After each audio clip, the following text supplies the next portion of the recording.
for the win. It's building something that's going to be bigger than any of us together. We're really, really excited. Leaders break ground to start construction on the all-new home of Fox 4. Find out why the station chose to make Irving its new home. Caught on camera. When you have that type of behavior at high speeds, that's when you start having real safety concerns. Cameras are alerting police that drivers are heading the wrong way. We explain how the system works. Plus highlights from State of the City, and we go inside a brand new data center. Now on City Source.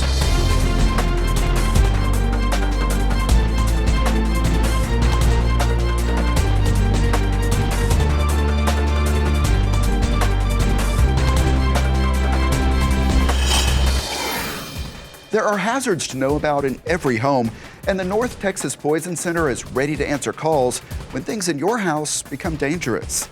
Hello and welcome to City Source. I'm Thomas Gandy. Learn more about this regional resource in a few minutes, but we begin with the groundbreaking for the new home of Fox 4. The TV station is moving from the only home it has ever known in downtown Dallas to Irving. Check out the celebration. A big day for our station. It's breaking, groundbreaking news. It's a keep your hard hat handy kind of day. Live and local from Irving. This is for real. Leaders are celebrating the start of construction for the new home of Fox 4. How exciting to be part of history today. Welcome to our new home. A lot of familiar Fox 4 faces are here to witness the moment. Amazing, awesome, it is phenomenal, and this is our new home. We got the news that we were going to have a new station. Kind of everybody was wondering, where are we going to be? And I think it was, when they said Irving and Las Colinas, we're like, okay, that's good, that's good. It's exciting to come out here. You can feel the energy in Las Colinas, in Irving, so we're glad to be part of that. Fox 4 execs say Irving's location is a major selling point. Its news crews will be at a central location to cover whatever's breaking across DFW. When they built our building in downtown Dallas in 1949, that was where the population was. But now this is one huge market, and this puts us right in the middle of it. It makes a lot of sense that Fox is here. I'm pretty excited. This is what the new building on Royal Lane along State Highway 114 will look like. 60,000 square feet, full of new features. This is going to be much more than a TV station. This is going to be a content creation factory. We're going to have multiple broadcast studios, a digital studio. There's technology that hasn't even been thought of yet, and we're going to have it. What intrigued me about the whole operation is the fact that we're not going to have big towers. It's going to be a completely different arena than you would normally see at a news station. From the moment we started this search and started having dialogue with the city of Irving, you felt the warmth, you felt wanted. And I believe that we found a great partner on this project. A lot of people watch the station, and to have them come home here to Irving is a great win for us. You guys have made this so easy, and I appreciate everything y'all have done. And while this news is spreading, work is ongoing to bring more business to Irving. And we want to turn those prospects into projects and those projects into wins, just like we did with Fox Local. Moving Fox forward is a top story today and one to follow up. We have to be patient, Steve and Heather, but it sure does look pretty. Construction on the new home of Fox 4 is expected to take about 2 years. Fiber will carry Fox 4's signal to its transmitter, and that will mean no big towers on site. And take a look at this. Crews started working very quickly after that groundbreaking ceremony. You can watch the live view of construction anytime at fox4news.com/foxforward. You will note on the screen the use of the number 4 in that website. The city of Irving is mourning the passing of former Mayor Bobby Joe Raper. He was a Korean War veteran, Braniff Airlines employee, pastor, and family man. My daddy was the greatest man I ever knew. When you count every single facet of someone's being, their intelligence, their compassion, how they treat others, how they listen, how they, when you're talking to him, he's not listening to what's going over here. He's with you. And if you count everything that makes up a person, that makes up a human being, Daddy was the greatest. Raper served on Irving City Council, then as mayor of Irving from 1981 until 1987, and again from 1993 to 1995. Of course, that was a time of significant growth for the city. The Las Colinas development and DFW Airport were among the projects he had a part in. Just pride. A lot of pride, you know, and that he didn't just do it to get the limelight, because he didn't get the limelight, you know, but he did it because he thought it was important and the city needed it. And I think it just bit him. Of course, I was very young, but I think it just bit him. You know what? One person can do something. The team here at ICTN takes special interest in his legacy. He was one of the visionaries who made ICTN what it is today. Here he is cutting the ribbon for our building. Before launch, Mayor Raper was part of a city delegation that visited Rome, Georgia to see what a municipal station could be. With local interest, stuff that you would never see on network, and you're not going to see that. Sure, absolutely. You're not going to see the Irving City Council. You're not going to see other things on network. But what Irving, now that's what we wanted it to be. That was our vision, and that we said we're going to insist that it do that. It's got to be staffed, it's got to be funded, it's got to have the equipment, a studio, and everything to do that. So that was our vision. But I say today, what we see today is a whole lot because of what we saw in Rome, Georgia. Former Irving Mayor Bobby Joe Raper was 91 years old. Construction is just days away from starting on the new indoor pool at Center Park. At its most recent meeting, Irving City Council approved moving forward on the project. This new indoor pool will be open year-round, and it replaces a decades-old pool that was in bad shape. The addition of the new pool means other changes for Center, including the relocation of the tennis court. The new Center Park pool is scheduled to open in May of 2026, and that pool is part of a bigger plan we have been telling you a lot about here on City Source. More progress is evident every time we stop by Lee Park. This is what it looked like on our most recent visit. The Lee Park pool is scheduled to open this coming May. And the biggest facility of all will be built at Mustang Park. It will be a multi-generational community recreation and aquatic center. It is expected to open in 2027. Keep up with all of these projects at cityofirving.org/playirving. The Irving Convention Center Grand Ballroom was sold out for this year's State of the City, hosted by the Irving Las Colinas Chamber of Commerce. The theme was Innovation Lives Here. Brad Watson of Vistra Energy interviewed the mayor about many points of pride from 2024 and opportunities for 2025. Through that live conversation and ICTN videos, the program focused on infrastructure, quality of life, city events, and more. For the mayor, all of those things get to one goal. Well, I think the most important thing to do is to focus on the jobs. That's been the key focus for me all along. I talk about infrastructure, I talk about these other things, but the reality of it is it's all being done so that business can be done in our city, so that there's jobs available for people who live in our community at all levels. It's so important for us to continue to make sure that a person has the opportunity to have a job, take care of their family, educate their children, and enjoy their life. And to me, that's the most important thing that I can do in this community. Mayor Stouffer presented the Corporate Award of Excellence to Sam Reed of Alpha Graphics for his investment in the community and commitment to nonprofits and events. We posted the entire State of the City program at youtube.com/the City of Irving. In more business news, Edge Data Center celebrated the opening of a new location in Irving. Robert Sheik was at the ribbon cutting and learned about some of the technology inside. City of Irving, this is your new data hub. Here you go. We're really excited to welcome Edge Home to Irving, Texas, and celebrate a redevelopment opportunity in Irving's southern sector. This is really a great opportunity for the city. Edge is a quality business, a quality company. It's amazing how much data will actually be stored here. The City of Irving, first of all, has been a partnership that has been uniquely beneficial to Edge, and that's not lost on us. It's great to have a company come in that really worries about the environment and thinks about the things that are important to the city of Irving. We found ourselves in a position that we could actually bring a waterless solution with a high degree of efficiency. And so here we're actually employing that waterless solution. That waterless solution is going to result in an annual savings over the typical data center of about 95 million gallons per year worth of water. That is a tremendous number of households here in Irving that will be unaffected by our presence. We're here for the long haul. From a neighbor perspective, the guy that you see here today is going to be the same guy that you see here, next year and the years to follow. The city of Irving has a wrong-way driver detection system, and cameras have caught some very close calls.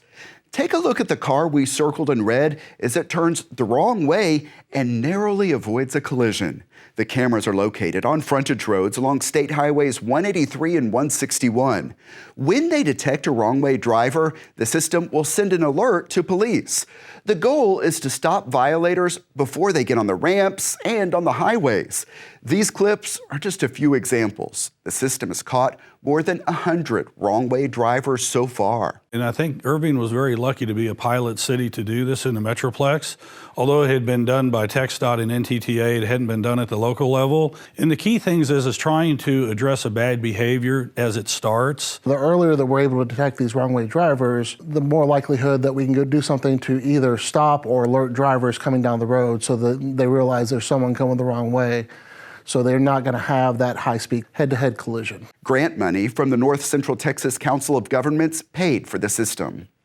The filing period is underway for residents interested in becoming a candidate for a city council position. This year, Districts 1, 2, and 7 will be elected. Districts 1 and 7 are single-member districts, which require the candidate live within the boundaries of the district in which they plan to run. Place 2 is at large, meaning the candidate can reside anywhere within the city limits of Irving. The filing period runs through February 14th. Election day is May 3rd. The city secretary's office can answer election questions. That number is 972-721-2493. There is a valuable free resource for residents across the region that can prove critical. The North Texas Poison Center is located at Parkland Health in Dallas, and teams there handle tens of thousands of calls each year. Vanya Roble is a public health educator with the North Texas Poison Center. Thanks so much for coming in. Thank you so much for having me. Of course, and let's start with one of the hazards of this winter season, carbon monoxide. A lot of people are using heaters, fireplaces to stay warm. What do they need to keep in mind? Yeah, so carbon monoxide is very serious, very dangerous poisoning. And so, if we can recall the 2021 winter storm, there was an influx of calls, carbon monoxide poisoning calls all over the state where a dozen people passed away. And then hundreds of people also presented with carbon monoxide exposure. And so that is a very serious thing if it's not treated right away. And tell me about the detectors that people should use, because there are different types, right? Yeah, there's different types of detectors. The smoke and carbon monoxide ones that are up in the ceilings, but the ones that are highly suggested are the plug-in ones in the wall, because carbon monoxide is a heavier gas, and so it rises from the bottom to the top. So by the time it gets to the top where the smoke detectors are in the ceiling, it's a little too late. You will start experiencing symptoms. So it's better to make sure to have those plugins and get alerted earlier rather than later. Yeah, and talk about those symptoms. What are some of the signs and symptoms that people should be looking out for? Yeah, some of the symptoms include, again, fatigue, headaches, dizziness, nausea, vomiting, and the best way to kind of get free of those symptoms immediately is to get fresh air if you start noticing them immediately.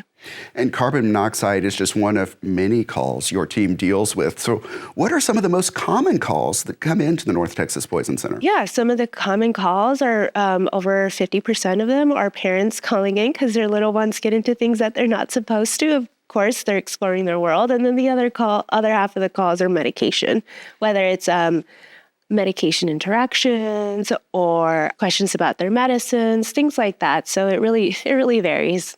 Yeah, and so some of these calls can be quite urgent. Walk us through what is done in those cases. Yeah, if it's urgent, then, of course, we'll ask, how aged is the patient? Where is the patient located? What are their symptoms? All those things. And so based on the clinical assessment our specialists in poison information gather, then they're able to determine, hey, these symptoms are actually pretty dangerous and life-threatening. You need to go to the emergency right now.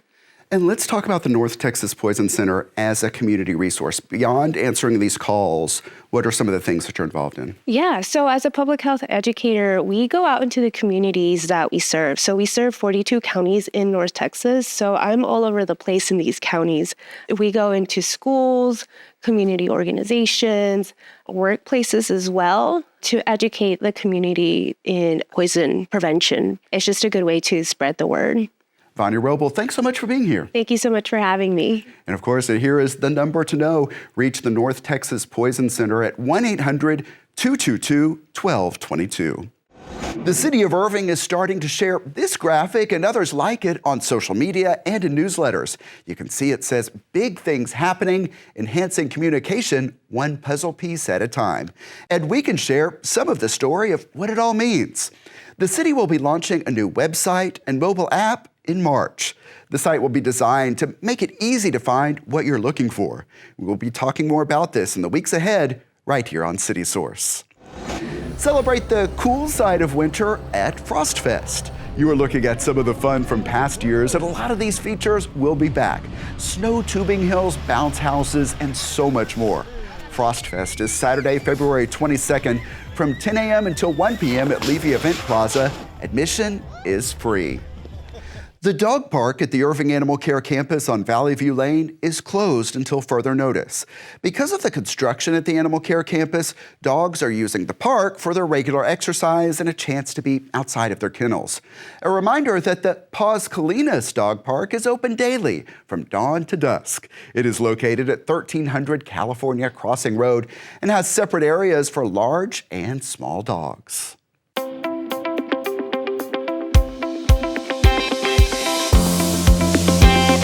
Welcome to ICTN's Pets of the Week from the Irving Animal Care campus. Egan Dobson from Irving Animal Services is with us today, and Galleta. Tell me about sweet Galleta. Galleta is about a year old. She's a black-mouth cur terrier mix, so she is full grown. She originally came in as a stray with lots of hair loss, and all of her hair has since grown back. She loves dogs. She did have a friend. She recently just got adopted, so she's looking for another friend out there. Galleta is part of our extended stay program, so her adoption fee is regularly going to be $25. And you have a special coming up for Valentine's Day. Tell me about that. I do. So the week of Valentine's Day, we have Love is in the Hair. I see what you did there. I did. Everybody's adoption fee is going to be reduced to $20. So it doesn't matter how old they are or what kind of animal, $20 adoption fee for that whole week. Yeah, so extended stay program, specials throughout the year, a lot of reasons to come out here and adopt. And right now, you're also planning some activities for the dogs. We have some props here. We have the egg cartons, you have a Kong. And it has to do with enrichment activities. Yes. Tell me why that's so important for the animals right now. So right now we are undergoing a little bit of construction, so we're trying to increase enrichment. Just give them some mental and physical stimulation while they're hanging out in their kennel waiting for their forever home. Enrichment ideas like the egg cartons are great because we can stuff treats in here, stuff maybe a little small toy. Kongs are also great because it gives them the chance to lick their treat away and not have to worry about the day.